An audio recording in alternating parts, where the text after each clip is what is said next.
ቃል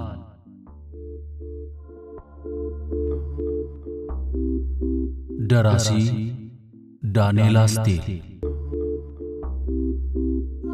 ተርጓሚ ባሴ ሀብቴ ተራኪ አማኑኤል አሻግሬ ክፍል 3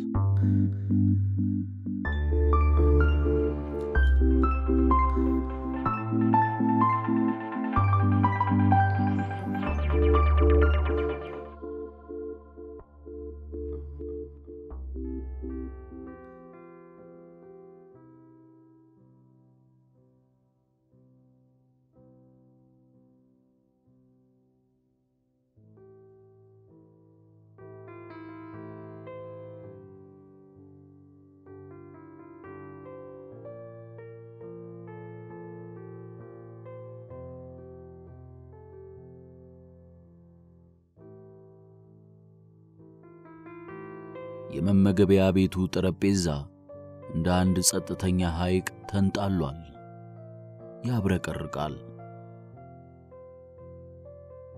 ከዳር እስከ ዳር ያብረቀርቃል እንዳንል ከወደ አንድ ወገን የሆነ ነገር አርፎበታል። ይለያል ማለት ነው እንጂ ውበቱን ይቀንሳል ማለት አይደለም።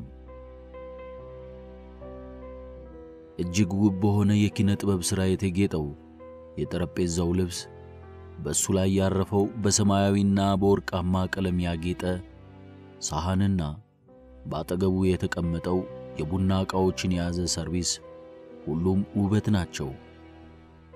ከነዚህም አጠገብ የመጥሪያ ደወል ይታያል። ይህም ደወል ከንጹህ ብር የተሰራ ነው። ማሪዮን ሄራልድ ብቻዋን ተቀምጣለች። ሲጋራዋን ለኩሳ ጭሱን ስባ ወደ ውጪ ካስወጣች በኋላ በረጅሙ ተነፈሰች። በጣም እንደደከማት ይታወቅባታል። እሁድ ሲባል ሁልጊዜም ቢሆን ለሷ አድካሚ ቀን ነው። አንዳንድ ጊዜ ከሥራ ቀኖች ይልቅ እሁድ ሥራ ይበዛብኛል ብላ ታስባለች። እውነት ነው። እሁድ ለሷ ሥራ የበዛበት አድካሚ ቀን ነው።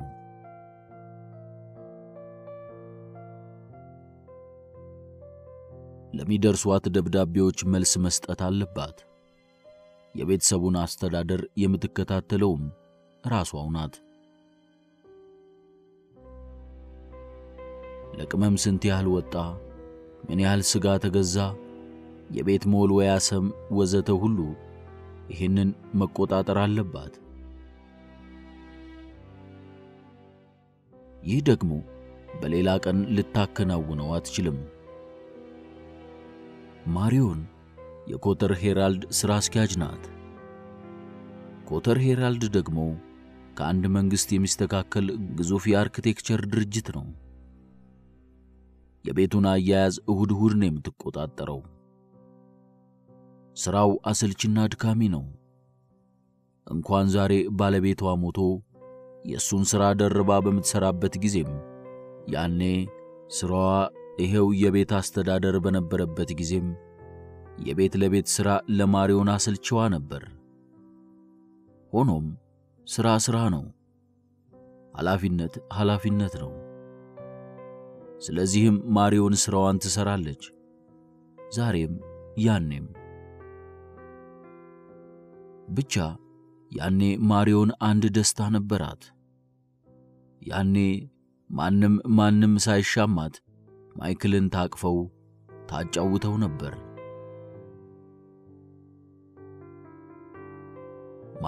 ማን ሳይሻማት ማይክልን ይዛ ሽርሽር ትሄድ ነበር።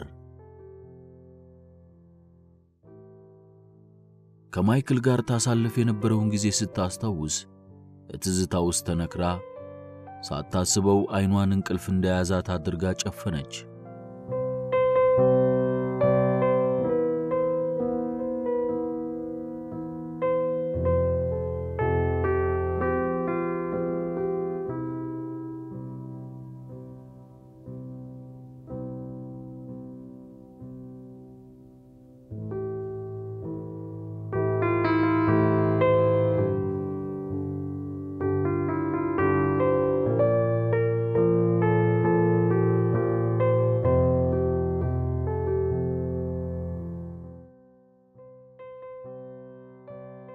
ያ ደስ የሚል ጊዜ ነበር። እነዚያ እሁዶች ልዩ ነበሩ። ያለፈ ጊዜ ተመልሶ የማይመጣ። ዛሬም ማይክልን ትወደዋለች። ዛሬም ሁሉን ነገር የምታስበው ለማይክል ነው። የወንዱንም የሴቱንም ሥራ አጣምራ የምትሰራው ከሰኞ እስከ ሰኞ ያለ ረፍት የምትደክመው ለማይክል ብላ ነው። ደግሞም ልፋቷ ከንቱ አይደለም። ይኸውና ይህን ግዙፍ ድርጅት እንዲሁ እንደሰፋ እንደተንሰራፋ እንዲደርሰው አድርጋለች። ከዚህ የበለጠ ቅርስ፣ ከዚህ የላቀ ውርስ ከየት ሊመጣ ይችላል? ድንገት ትዝ አላት። በሁለት ዓመቱ ድክ ሲል ያ ረጅም ዘመን ነው። ማይክል ታያት። ሕፃኑ ማይክል ውስጧ በትዝታው በራ። እንዴት ውብ ሆነሻል፣ አምረሻል ማየ። ይህንን ድምፅ ስትሰማ በቅጽበት አይኗን ገለጠች። ስታስበው የነበረው ማይክል ልጇ ባላሰበችው ጊዜ እፊቷ ቆሞ ስታየው አይኗን ማመን አቃታት። ሆኖም እውነት ነውና ነገሩም አስደነቃት። ተነስታ ልክ እንደ ሕፃንነቱ አቅፋ ልትስመው ፈለገች። ነገር ግን አስፈላጊ አይደለም። የዚህ አይነቱ ስሜታዊ ነገር አጉል ልቡን ያለሰልሰዋል ስትል አሰበች። ስለዚህም ስሜቷን አምቃ ቀዝቀዝ ባለ አነጋገር ስትገባ እንዴት ሳልሰማህ ቀረው በል ስትል ጠየቀችው። ቁልፍ አለኝ አይደል? በሱ ነው የተጠቀምኩት አላት። ልቀመጥ እችላለሁ? መጠርጠሩስ የሚበላ ነገር ያስፈልጋል? ማይክል ረጋ ብሎ ሄደና ጠረጴዛው ላይ የተቀመጠውን ሳህን ጎንበስ ብሎ እያየ ሳህኑ ላይ የቀረበውን ምግብ የሚመረምር እየመሰለ አሃ ምን ነበር የተበላው? ቸኮሌት ነው ሲል እናቱን ጠየቀ። ማሪዮን ይህንን ስታይ ደስ አላት። ሆኖም ደስታዋን መገረም በመሰለ ሳቅ ገታችው። በልቧ ግን አንዳንዴ ልጅ ይመስለኛል፣ ደግሞም ልጅ ነው። አሁን የጠየቀው የልጅ ጥያቄ ነው እኮ ስትል አሰበች። የበላችውን ምግብ ነገረችውና እንዲመጣለት ይፈልግ እንደሆነ ከጠየቀችው በኋላ ከፈለክ ይምጣልህ፣ ማንንም አስቸግራለሁ ብለህ አታስብ። ማቲስ አሁንም ማድ ቤት ውስጥ ነው ያለችው አለች። ምናልባት የቀረውን እየጎራረሰች ይሆናል ብሎ ሳቀ። ይህን እውነት ሊሆን የሚችል ቀልድ ስትሰማ ማሪዮንም ሳቀች እና የመጥሪያ ደውሉን ደወለች። አፍታም ሳትቆይ ማቲስ መጣች። ጥቁር በወርቃማ ሐር የተዘመዘመ ልብስ ለብሳ ፊቷ በፈገግታ በርቶ። ማቲስ ሁሌም ስትጠራ እንዲሆና ነው የምትቀርበው። እድሜ ልኳን ሀብታሞችን ስታገለግል በመኖሯ የሚያስደስታቸውን ነገሮች አሳምራ ታውቃለች። አቤት እመቤቴ አለች ማቲስ። ማቲስ ለሚስተር ሄራልድ ቡና አምጪለት እስኪ አለችና ወደ ማይክል ዞራ የሚበላ ነገርስ ምን ይሆንልህ የኔ ውድ ስትል ጠየቀችው። ራሱን ባሉታ እየነቀነቀ ቡና ብቻ ይበቃል አላት። እሺ እመቤቴ አለች ማቲስ። ማሪዮን ምንም መልስ አልሰጠቻትም። ይህም ለቅጽበት ያህል በማይክል አእምሮ ውስጥ ጥያቄ አመጣበት። ይሄ ጥያቄ ደግሞ ድንገት የተፈጠረ አልነበረም። ይህን ያህል ጊዜ አብሯት ሲኖር እናቱ አንድም ቀን ለአሽከሮችና ለቤት አገልጋዮች እስኪ አበጀህ ወይም ደግሞ ሌላ ይህን የመሰለ የምስጋና ቃል ስትናገር ሰምቷት አያውቅም ነበር። ለምንድን ነው እንዲህ የምታደርገው ይላል። ምናልባት በሷ ቤት አገልጋይ ሁሉ ገና ሲፈጠር እሷን ሊያገለግል እንደተፈጠረ አድርጋ ስለምትቆጥር ይሆን? ይህንና የመሳሰሉ ጥያቄዎች መጡበት። ከዚያም ምናልባትም ይልና መልስ ሊሰጥ ይሞክራል። ስለ አስተዳደጓ የሰማውን፣ ስለ አኗኗሯ ያየውን ማሰብ ይሞክራል። ማሪዮን ሄራልድ የተወለደችው እጅግ ሀብታም ከሆነ ቤተሰብ ነው። ስለዚህም ከተወለደችበት ጊዜ ጀምሮ በአካባቢዋ አሽከሮችንና አገልጋዮችን ስታይ ነው ያደገችው። ምንም እንኳን ገና በ3 ዓመቷ እናቷና ታላቅ ወንድሟ በመኪና አደጋ ቢሞቱባትም ብቸኛ ሕፃን ሆና ያደገች ቢመስል ማሪዮን ግን ብትወድቅ በሚያነሱ ብታለቅስ በሚያባብሉ አገልጋዮች ተከባ ነው ያደገችው።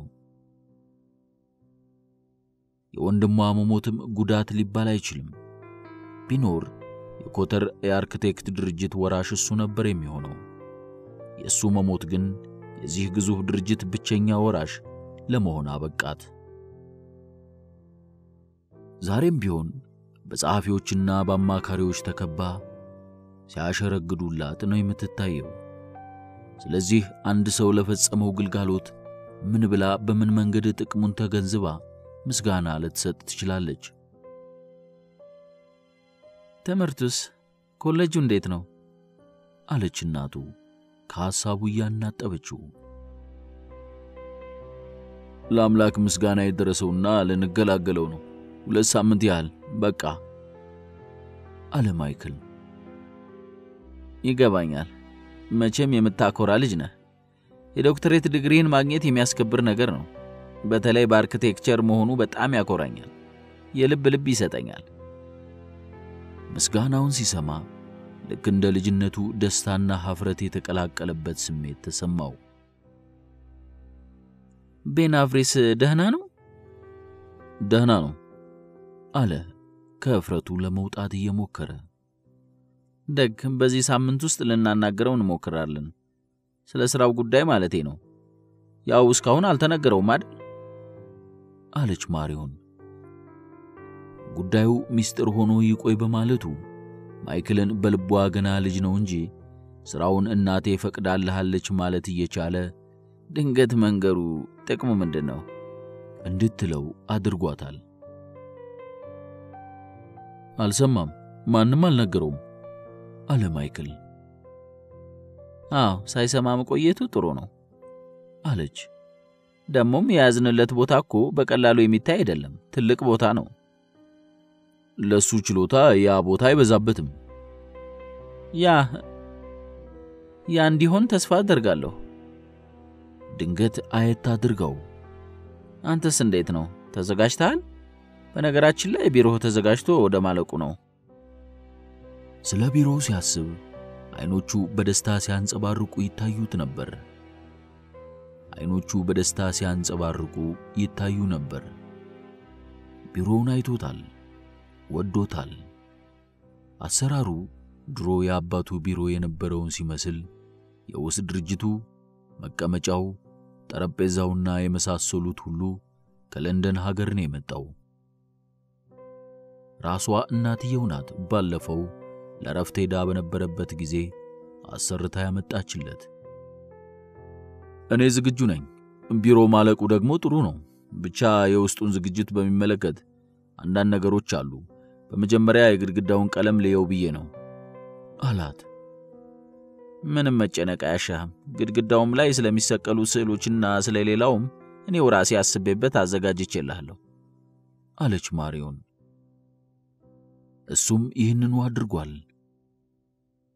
ናንሲ ንድፎቹን መርጣለት የሚሆኑትን ለይቶ አስቀምጧል። ናንሲ ትዝ ስትለው ማሪዮን ደግሞ ስለ ግድግዳው ንድፎች ዝግጅት ስትነግረው ደርሶ ደሙ ልውጥውጥ አለ። ይህ እንደሆነ እናትየውም ወዲያው ገባት። እማዬ አለ አጠገቧ እየተቀመጠ በረጅሙ የመከፋት ትንፋሽን እየተነፈሰ። በዚህ ጊዜ ማቲስ ቡናውን ይዛለት ገባች። ቡናውን ስታቀርብለት አመሰግናለሁ ማቲስ አለ ማይክል። ምን አድርጌ ምስጋና ሚስተር ሄራልድ አለች ማቲስ በጣም ደስ ተሰኝታ በውስጧ። ማይክልን ትወደዋለች። ሁኔታው ሁሉ ሰብአዊነት የተቀላቀለበት ነው እንጂ እንደ ጌታ አይደለም አለች እንጂ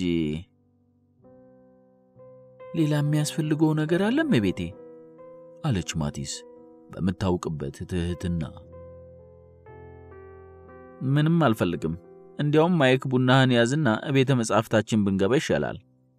እሺ ብሎ ወደ ቤተ መጻሕፍቱ ገቡ።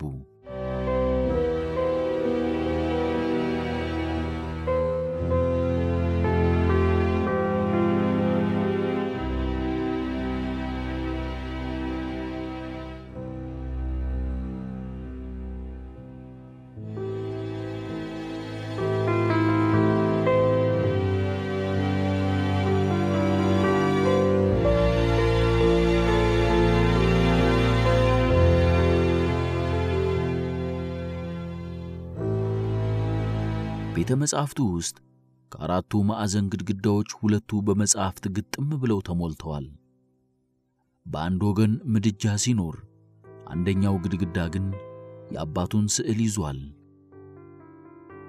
ከሌሎቹ የአባቱ ምስሎች ሁሉ ማይክል ይህንን ምስል ይወደዋል። አባቱን ቅረቡኝ ቅረቡኝ የሚል ሆኖ የሚያየው እዚሁ ምስል ላይ ብቻ ነው።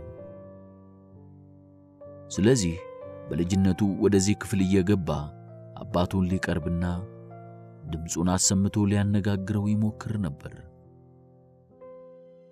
አንድ ቀን ይህን ሲያደርግ እናቱ ደረሰችበት። ከምስል ጋር መነጋገር የማይሆን ነገር ነው፣ ቄል ያስመስልሃል አለችው። ሆኖም ከጥቂት ጊዜ በኋላ እዚሁ ስዕል ስር ተንበርክካ ሽቅብ እየተመለከተችው ስታለቅስ እሱም በተራው አይቷታል። አመቺ ወንበሯ ላይ ፊቷን ወደ ምድጃው አድርጋ ተቀምጣ በወጋገኑ ሲያያት ቆንጆ ሆና ታየችው። እድሜ እየዳመነ ሲሄድ ቁንጅናዋ እየደበዘዘ ሄዷል። ማሪዮን ሄራልድ የሞላላት ሴት ወይዘሮ ናት። እሱ እንኳን ሲያውቃት ምን ያህል ውብ ነበረች። እንደ በጋ ሰማይ የጠራ ሰማያዊ ቀለም የነበራቸው አይኖቿ ዛሬ ወደ ግራጫነት እየተለወጡ ነው። ደርሶ ክረምት የገባ ይመስል። አንዴ ልክ የማይክልን ጸጉር ይመስል የነበረው ነጣ ያለ ወርቃማ ጸጉሯ ዛሬ ግራጫ ሆኗል። ዛሬ እድሜና ሥራ ሁሉንም ቀስ በቀስ እየወሰደባትና እየቀማት በመሄድ ላይ ናቸው። ዛሬ 25 እና 26 ዓመት እንዴት ታምር ነበር። ፎቶግራፎቿን አይቷል። እሱ የተወለደው የዛሬ 24 ዓመት ነው። ልክ በ33 ዓመቷ። ድንገት ስትመጣ አንድ ነገር ልትነግረኝ የመጣህ እንደሆነ የገባኝ መስሎኛል። ያጋጠመ ችግር አለ ማይክል አለችና ከሐሳቡ መለሰችው። እሷም ራሷ ስታስብ ነበር። ምን ሆኖ ነው ይሆን? አንዷ አረገዘችበት ይሆን ወይስ መኪና ተጋጨበት? ምናልባት በመኪና ሰው ገጭቶ ገደለ ይሆን? ይህንን የመሳሰሉ ጥያቄዎች ስታስብ ነበር። እርግጥ ችግር የለውም። እሱ ደና ይሁን እንጂ ሁሉም ነገር መፍትሄ ያገኛል። እሷ እያለች ችግር ሊያስጨንቀው አይችልምና። ችግርስ አላጋጠመኝም፣ ግን አንድ ልንመካከርበት የምፈልገው ነገር አለ። ልንመካከርበት ማለቱ ደስ አላለውም። ልነግርሽ ማለት ነበረበት። ተሳሳትኩ አለ በሐሳቡ። ካሰብኩበት በኋላ እንግዲህ ሁለታችንም የልባችንን መነጋገር ይኖርብናል። እንደ አባባልህ እኮ አብዛኛውን ጊዜ ከልብ የማንነጋገርን ያስመሰልከው ነው። አሁንም ቢሆን አሉ አንዳንድ ነገሮች እኔም የልቤን የማልነግርሽ አንቺም የልብሽን የማትነግሪኝ። ስለ ናንሲ የየልባችንን በልባችን እንጂ የልባችንን አውጥተን ተነጋግረን አናውቅም አይደለም ማየ? ናንሲ አልከኝ አለች። ድምጿ ባዶ ነበር። ንቀቷን ግን ሰምቶታል። ብድግ ብለህ በጥፊ ያለ እሳት የሚል ስሜት ተናነቀው። አዎ ናንሲ ማክሊስተር ጓደኛዬ። ትዝ አለችኝ አለችና ሲኒና ማንኪያ ያጫወተች ትንሽ ዝም ካለች በኋላ ታዲያ ስለ ናንሲ የልባችንን ያልተነጋገርነው መቼ ነው ስትል ጠየቀች። ምን ጊዜም አንድም ቀን የልባችንን ተነጋግረን አናውቅም። አንቺ ሁሉ ጊዜ ናንሲ እንደሌለች እንዳልተፈጠረች ለማድረግ ስትሞክሪ አይሻለሁ። እኔ ደግሞ ስለ ናንሲ እንዳልነግርሽ ድንገት እንዳትበሳጭ እያልኩ ሰጋለሁ። ስለዚህ ተነጋግረን አናውቅም። አሁን ግን የግድ መነጋገር አለብን። ናንሲን ለማግባት ወስኛለሁ። በዚህ በ15 ቀን ውስጥ ጋብቻችንን እንፈጽማለን አለና በኃይል ተነፈሰ። ወደ ኋላው ተለጠጠና ተቀመጠ። ነገሩ እንደዚያ ነው አለች ማሪዮን ቀዝቀዝ ብላ። ገባኝ። ግን ምን ነው ተጣደፋችሁ? ምን ተፈጠረ? አረገዘች ወይስ? እርግዝና? ኧረ አላረገዘችም። እድለኛ ነን አትለኝም? ግን እንዲያ ካልሆነ ለምንድን ነው የምትጋቡት ታዲያ? ማለት ለምንድን ነው ጋብቻው በድንገት በዚህ በ15 ቀን ውስጥ መፈጸም አለበት ብላችሁ ይወሰናችሁት? ምክንያቱም ያኔ ትምህርቴን እጨርሳለሁ። ምክንያቱም ያኔ ወደ ኒውዮርክ መመለሴና እዚህ መኖሬ ስለሆነ መጋባታችን አስፈላጊ ነው። አስፈላጊ ነው ስትል ለማን? አለች ማሪዮን እንደ በረዶ በሚቀዘቅዝ ድምጽ። ያ ድምጿ ማንንም ሰው ተስፋ ሊያስቆርጥ ይችላል። ለኛ ስለሚያስፈልገን ለሁለታችን። ለኔ ግን አስፈላጊ አይደለም። ጋብቻችሁ አያስፈልገኝም አለች።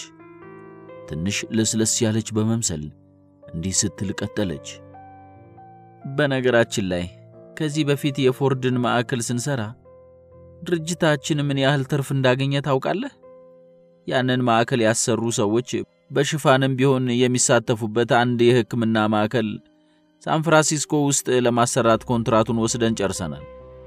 ለዚህ ሥራ ሌላ ሰው የለኝም። እምነቴን ሁሉ የጣልኩት ባንተ ላይ ነው። ስለዚህ አትችልም። ለሚስት ጊዜ ያለህ አይመስለኝም። ሚስት በኋላ ሰርተህ ጠንከር ካልክ በኋላ ታገባለህ። እውነቱን ለመናገር ማንም ትሁን ማን እንዲህ ተቻኩለህ እንድታገባ አልፈልግም። እንድትቆይ እፈልጋለሁ። ግን እኮ ማየ ናንሲ ሥራ የምትከለክለኝ ሳትሆን የምትረዳይ ልጅ ናት። ለሁላችንም ትልቅ ስጦታ ናት እኮ። ትሆን ይሆናል፣ ምናልባትም ደህና ስጦታ። ለመሆኑ ግን የሚፈጠረውን አጉል ወሬ አስበህበታል? የምን አጉል ወሬ? ማንነቷን አውቃሃል? ስላስተዳደጓስ ነግረሃለች? ማን እንደሆነች ስትይ ምን ማለትሽ ነው? ታገሰኝና ሁሉን ነገር ግልጽ አደርግልሃለሁ። ይህንን ብላ የቡና ሲኒዋን አስቀምጣ ተነሳችና ከጽሕፈት ጠረጴዛዋ ኪስ አንድ ፋይል አውጥታ ሰጠችው። ምንድነው ይሄ ደግሞ? ሪፖርት ነው። አንብበው ማንነቷን፣ ማለት የሰዓሊዋን ጓደኛህን ማንነት። ይህንን አጥንቶ የሚነግረኝ ሰው በግል ቀጥሬ ያገኘሁት ሪፖርት ነው። ይህን አይቼ ካወቅኳት በኋላ ነገሩ ሁሉ የማይሆን መሆኑ ገባኝ። ቁጭ በል ባክህ እና አንብበህ ራስህ ተረዳ። አልተቀመጠም።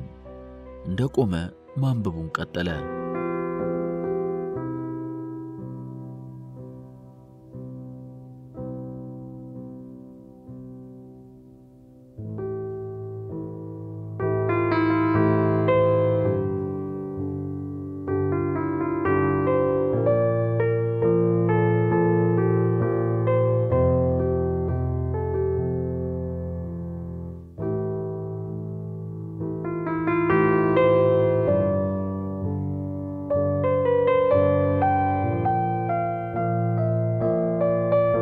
ሪፖርቱ ስለ ናንሲ ማክሊስተር ወላጆቿ ይናገራል። የናንሲ አባት የሞተው ናንሲ ገና ሕፃን እያለች ሲሆን ያረፈበት ቦታም በእስር ቤት ውስጥ እንደሆነ ይናገራል። የናንሲ እናት አባትየው በሞተ በሁለተኛው ዓመት ላይ እንዳረፈች ሪፖርቱ ይገልጻል። አባትየው እስር ቤት የገባበት ምክንያት መሳሪያ ታጥቆ ዝርፊያ በመፈጸም እንደነበር በሪፖርቱ ላይ ተገልጿል። እንዲሁም እናትየዋ የሞተችው መጠጥ ታበዛ ስለነበር በዚሁ ጠንቅ እንደሆነ ተዘግቧል ወዘተ። ማይክል ከዚህ በላይ ሊያነብ አልቻለም። በዚያ ላይ ደግሞ እንዴት አይነት ጥሩ ሰው እንደመረጥክ ታየህ የኔ ልጅ የሚለው የማሪዮን ድምጽ በጣም አናደደው። ማሪዮን ይህን ስትል ኃይሉን አሽቀንጥሮ ጣለላትና እንዲህ አይነት ትርኪ ምርኪ አላነብም አለ። ሚስት ስትሆን ግን አይቀፍህም አለችው ማሪዮን። እሷ እንዲህ አይደለችም። ወላጆቿ ምንም ይሁኑ ምን እሷ ግን እንዲህ አይደለችም። አባቷ ቀማኛ ቢሆኑ እናቷ ሰካራም ብትሆን የናንሲ ጥፋት ምኑ ላይ ነው? ጥፋት አልከኝ? ጥፋት የለባትም፣ ግን ከነዚህ ሰዎች ስለተወለደች አልታደለችም፣ አልተባረከችም። አንተም እሷን ስታገባ ያው ነው ልጄ። ምን ነካህ እንዴ? እደግ እንጂ። ይህ ሀብት እኮ በቀላሉ አልተገኘም። ስንት ጥረት ስንት ልፋት ተደርጎበታል። እና ባጉል ወሬ ለአጉል ሴት ስንል ይፈታ ነው የምትለን እንዴ? ዛሬ ትልቅ ሰው ነህ እኮ፣ ለኑሮ ሐስብ እንጂ። በኔ በኩል ነገሩን መርሳት አለብህ ከሚለው የተለየ ምንም አማራጭ አይታየኝም አለች ማሪዮን። እርሳው ይረሳዋል ብለሽ አስቢሽ? ድንገት ነበር እንደ ብራቅ ጮኸው። ዘላለም ዓለሜን ያንቺን ግንባር ሳይና ያንቺን ፍቃድ ስፈጽም መኖር እንደማልችል አታውቂም እንዴ? የለም አልችልም። እንደ ፈረስ ገርተሽ ሰንገሽ ድርጅት የምትዩን ጋሪ የሚጎትት እንስሳ ልታደርጊ ነው እንዴ? ቢፈልግ ውርስ የምትዩ ነገር እንጦሮጦስ ይውረድ። እኔ የምፈልገው ሥራ ነው። ድርጅት ውስጥ ተቀጥሬ እሰራለሁ። ከዚያ በላይ ምንም አትፈልጊብኝ። ተቀጣሪ ሲሆን ሥራዬን እንጂ ሕይወቴን በሙሉ ያንቺ ልታደርጊው አትሽም። ስለዚህ በሌላ በኩል ያሻኝን የማድረግ መብት አለኝ። የወደድኳትን የማግባት መብት አለኝ። ማይክል። በዚህ ጊዜ ጆርጅ ክሎዌይ ገባና አቋረጣቸው። ጆርጅ ክሎዌይ የማሪዮን ሄራልድ ቀኝ እጅ ነው። የማይክል አባት ሲሞትና ማሪዮን ሄራልድ ሥራ አስኪያጅነቱን ስትረከብ ስሙ የሷ ይሁን እንጂ የኮተር ሄራልድ ሥራ አስኪያጅ ጆርጅ ነበር። ጆርጅ ዕድሜው በ50 እና በ60 መካከል የሚገኝ ግርማ ሞገስ ያለው ሰው ነው። በነገሩ ዝግተኛ ሲሆን ፍርዱና ውሳኔውም ማመዛዘንን የተሞላ ነው።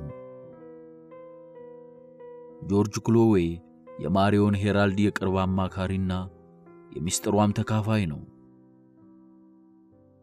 ጆርጅ የማያውቀው ነገር የለም። ለዚህ ነው ሲገባ የፊቷን መገርጣትና ጠቅላላ ሁኔታዋን ሲያይ ጮክ ብሎ ማይክል ያለው።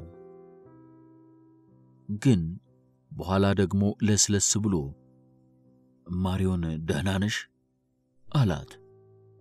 ይህን የጠየቀው በከንቱ አልነበረም። ማሪዮን ሄራልድ ከፍተኛ ደረጃ የደረሰ የደም ግፊት ከያዛት ቆይቷል።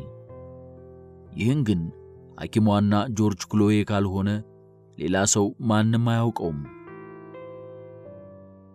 በተጨማሪም የልብ ድካምም አለባት። ደህና ነሽ ወይ? ደህና ነሽ ወይስ? ደህና ነኝ። አዎ ደህና ነኝ አለች። ደህና መሸህ ጆርጅ? ደህና። ጥሩ ጊዜ አይደለም የደረስኩት መሰለኝ። ንግግራችሁን ሳትጨርሱ። አይ ደህና፣ እንዲያውም ጥሩ ጊዜ ነው የደረስከው። እኔ መውጣቴ ነበር አለ ማይክል። ደህና ደሪ ብሎ ወጣ። ማይክል፣ ነገ ስልክ ደውዬ እነግርሃለሁ። ሁሉንም ነገር በስልክ እንጨርሳለን። አንድ አንጀት የሚቆርጥ ነገር ሊናገራት ፈለገና ቶ ምን ጥቅም አለው አለ በልቡ። ማይክል መልስ አልሰጣትም። ዝም ብሎ ጆርጅን ጨብጦ ብቻ ወጣ። ዞር ብሎ እንኳን አላያትም። ዞር ብሎ ቢያየት ኖሮ በጆርጅ ፊት ላይ የሚታየው መጨነቅ የእናቱን ድክምክም ማለት ማየት ይችል ነበር። ምን ተፈጠረ አለ ጆርጅ።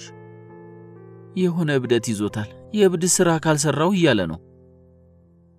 አደርጋለሁ ስላለ ብቻ ላያደርገው ይችላል።